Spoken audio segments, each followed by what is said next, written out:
When Otis Redding's plane went down in 1967, the world thought it had lost only his voice. But years later, when his long-locked garage in Georgia was finally opened, what lay inside stunned everyone. Hidden tapes, forgotten letters, and objects no one expected painted a picture of Otis the world had never seen. What secrets did he leave behind in that dusty room? Let's tell you surprising details. The tragic death of Otis Redding.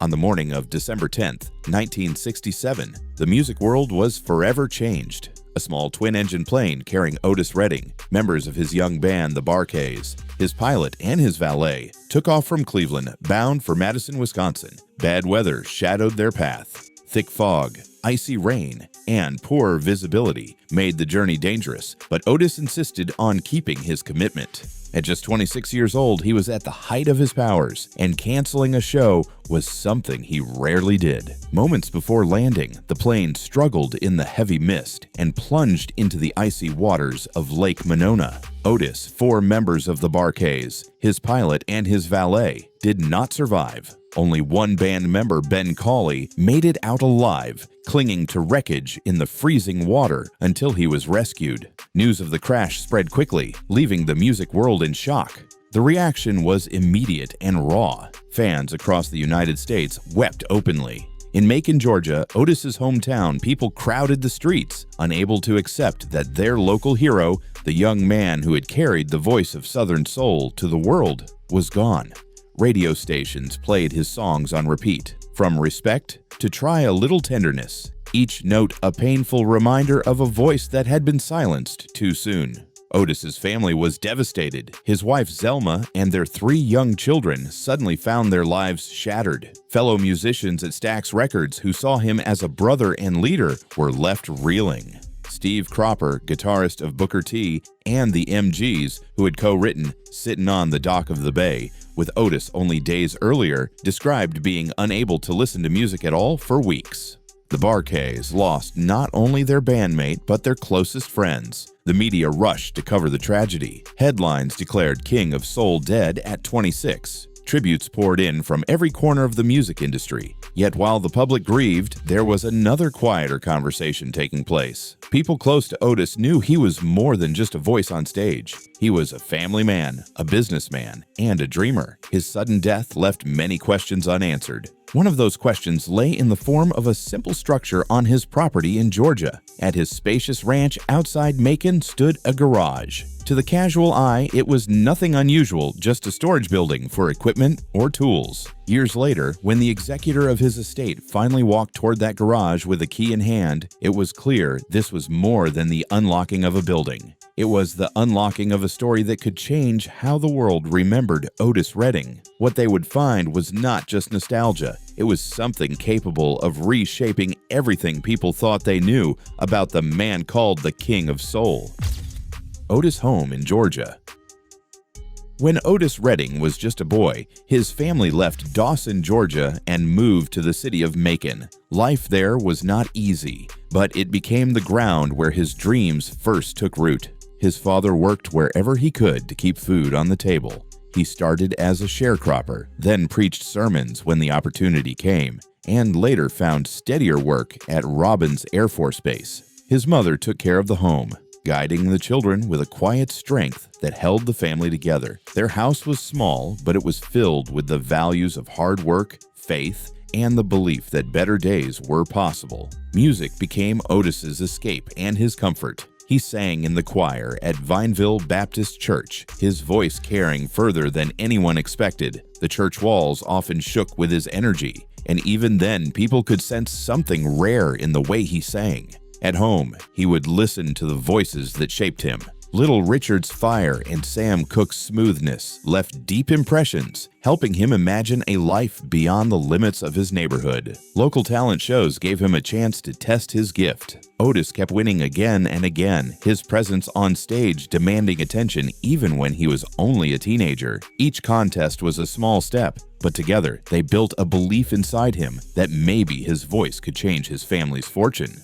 Hardship, though, was never far away. His father grew weak when tuberculosis struck. The illness cast a heavy shadow over the household. Bills piled up, and Otis knew he had to help. He left school earlier than most of his classmates, trading books for labor so his family could survive. He dug wells, pumped gas, and took any job that offered even a few dollars. The work was backbreaking, but it gave him a sense of responsibility. In those long hours of labor, he carried songs in his head, humming to himself, dreaming of stages far from Macon. When music finally began to open doors for him, Otis never forgot those roots. With his early successes, he managed to buy a home back in Georgia. To him, it was more than property. He once spoke about it with pride, saying that a home in Georgia meant stability and a place where his children could grow up with what he never had. It was proof that the long days of sacrifice had been worth it. Neighbors remembered how welcoming he was, how he treated people who came by with kindness. The house was not grand in the way that fame could have allowed, but it was his, and it symbolized a victory over the struggles of his youth. After his death, his home in Georgia once again came into the spotlight. But the real surprise did not come from the house itself. It came when his garage was finally opened. The garage unlocked. After Otis Redding's tragic death, the garage on his Georgia property remained closed. It was not just a building with a lock on it. It carried weight, the kind that no one in the family felt ready to face. Some believed it should stay untouched, a private place where Otis's spirit lingered. Others argued that it held his legacy, maybe even unfinished work the world deserved to hear. It was his widow, Zelma, along with close advisors and the estate's executor, who finally made the choice. The decision was not easy. Every step toward that door felt like walking into grief all over again. But time had passed, and curiosity grew heavier than silence. The garage stood a little away from the main house on the ranch, tucked behind a line of trees. From the outside, it looked ordinary, like a farmer's outbuilding with its paint fading and its roof carrying years of weather. Vines had crept along one wall, and dust covered the windows. For decades, it had been spoken of in whispers. Some neighbors said Otis rehearsed there in private. Others swore he stored equipment for a secret studio. Until the key finally turned in the lock, nobody knew the truth. The air inside was thick and stale. Sunlight cut through broken slits in the shutters, falling across a room crowded with memories. Against one wall were stacks of boxes marked only with years. Opening them revealed sheet music, some handwritten with corrections in Otis's bold strokes of ink. In another box were letters, some addressed to friends, some never sent. Photographs lay bundled together with string, showing family gatherings, tours, and quiet days at home.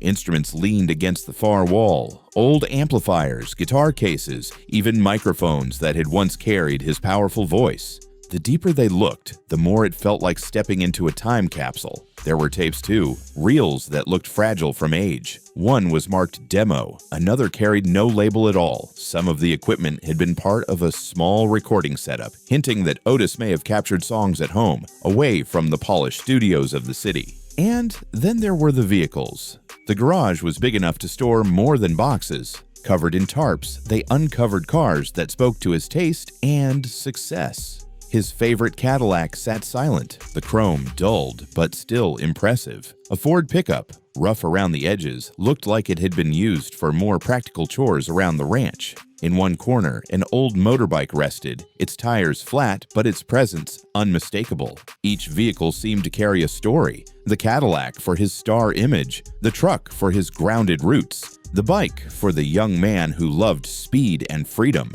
What they found was more than memorabilia. It was evidence of a man still working, still dreaming, even in his final days. In the shadows of that garage, inside a dusty crate, lay a reel labeled only December 8th to 9th, private. In another corner, a metal-bound journal stamped for Zelma. The reel might hold music, or something else entirely. And the journal, perhaps it contained confessions no one was ever meant to read. Everything they uncovered told a story, but the journal was different. It carried the life story Otis never shared with anyone. Let's tell you about the hidden burdens he carried all along the way. Rise to fame and hidden burdens. Otis Redding's climb to fame began on small stages, not grand arenas. His first real break came when he stepped in for another singer during a recording session. What was meant to be a chance performance turned into the beginning of a career. Soon after, he signed with Stax Records, a label that would become his creative home. At home, Otis was a husband and a father. He married Zelma Atwood, who stood by him through the lean years and the years of plenty. Together, they had 3 children, Dexter, Carla, and Otis III. He loved his family deeply, but fame pulled him in every direction. Long stretches on the road meant missed birthdays and evenings where Zelma had to hold the household together on her own. Otis carried guilt for those absences. He wanted to be present, but music demanded his time, and success came with sacrifices. Supporting his growing family and extended relatives weighed on him. The money he earned was quickly shared. He felt responsible not only for those under his roof, but also for his hometown of Macon. He started programs encouraging students to stay in school and offered scholarships. He wanted to be more than a singer. He wanted to lift others with him. Yet, this generosity brought financial strain. Behind the scenes, managing the balance between being a provider, an artist, and a businessman was a constant pressure. The burden was not only financial. Otis faced the realities of race in America during the 1960s. Touring in the South often meant segregated audiences and the quiet humiliation of being denied basic rights despite his fame. He carried those wounds too, though he rarely spoke about them. To the public, he was the king of soul, but privately, he wrestled with exhaustion, self-doubt, and the heavy weight of expectations. All of this, the music, the fame, the family, the pressure, became part of the man. To the outside world, he seemed unstoppable, but close friends and family knew he carried more than he ever let on. Bond with fellow stars. Otis Redding's gift was not only in his voice, but also in the way he connected with people. His rise in the world of soul music placed him alongside some of the greatest names of his era, and the bonds he formed with fellow stars became a defining part of his journey. One of his earliest and most important connections was with the Stax family in Memphis. Musicians like Booker T and the MGs, who often played behind him, were not just colleagues, but close friends. Together, they created a sound that was tight yet spontaneous, a blend that carried Otis's voice higher than ever before. In the studio, the camaraderie was clear. Otis would push the band, asking for more energy, more feeling, while they in turn drew out his best performances. These friendships were rooted in mutual respect and a shared belief in the power of soul music. Beyond the walls of Stax, Otis built bonds with other stars who recognized his raw talent. His relationship with Sam Cooke was one of admiration. Cooke, already a legend, was an influence Otis often spoke about. And though they did not share much time together before Cooke's tragic death, his spirit loomed large in Otis's work. With Little Richard, another Georgia native, the bond was almost like kinship. Little Richard's flamboyant energy contrasted with Otis's grounded presence, but both men understood the struggles of carving a path from the South to the world stage. Perhaps one of the most touching bonds was with Carla Thomas, the queen of Memphis soul. Their duet album King and Queen showed not only their vocal chemistry, but also their friendship. On stage, they teased each other, laughed, and played their roles with ease, giving audiences a glimpse of the joy that flowed between them offstage as well. Carla later spoke about Otis's kindness and how he treated her like family. Otis's influence also stretched across the Atlantic. During his tours in Europe, he built friendships with British rock stars who were captivated by his sound. Members of the Rolling Stones and Eric Clapton admired him deeply. At the Monterey Pop Festival in 1967, Otis stood side by side with the new wave of rock stars in America, and the respect was unmistakable. Janis Joplin, Jimi Hendrix, and others looked at him not as a rival, but as a brother in music. His performance that night not only won over a new audience, but also cemented his place as a bridge between soul and rock.